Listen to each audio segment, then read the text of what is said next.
مكالمات عليشكا وستار تقدم ناصف زيتون. كيفك؟ نشكر رب، الحمد لله. اهلا وسهلا. ابشريك عليشكا قال لي اعمل معك مكالمة. شو بتحب تقول له؟ يعطيه العافيه.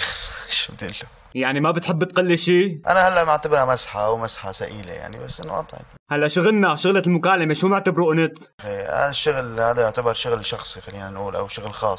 انت قلتها شغل شخصي، يعني ما بصير حدا يسرقه. ما صحيح. شو مشان انه العالم بتقول عنك خروف؟ اول شيء هذا شرف لي يعني انا اغني اول شيء. ناصيف، بالنسبة لفكرة المكالمة شو رأيك فيها؟ هلا الفكره جديده، الفكره مهضومه.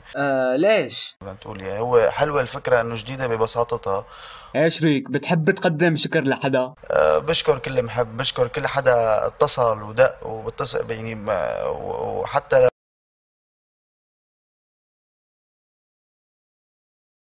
بربك حدا قلبي بيحبك. ايه عليشكا كيو. حتى القمر على الارض بنزلك.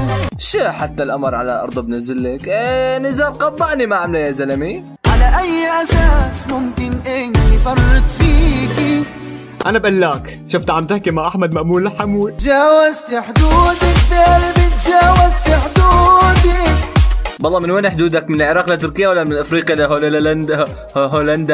ما بدي احسب ولا افكر، لا بيقدم ولا بيأخر. بعد ما عملوا معنا مكالمة. وين راح اللحن؟ مدري. بعرف بانك ساكن. عليشكا قولتك ساكنة ملك ولا اجار؟ ما بعرف. عندي قناعة. عندك شو؟ قناعة. شو؟ ها؟ شو عم يقول؟ شو؟ عندك شو؟ بقولوا قناعة مو قناعة. ابشريك انا مرة خريت على الواقف، انت زبطت معك شي مرة؟ مش عم تزبط معي يا باطل. شيلي هالدمعة من عينك، شيلي. احمد اعطيني الملاط، بدي شيل دمعتي. شيلها.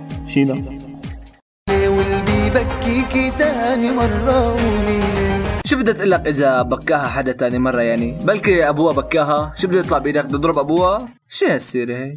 شو ما صار عليك انا حدك موجود. طيب ماشي باي. اصدقاء المتابعين لا تنسوا الاشتراك ولايك وسبسكرايب، يعني سبسكرايب يعني اشتراك.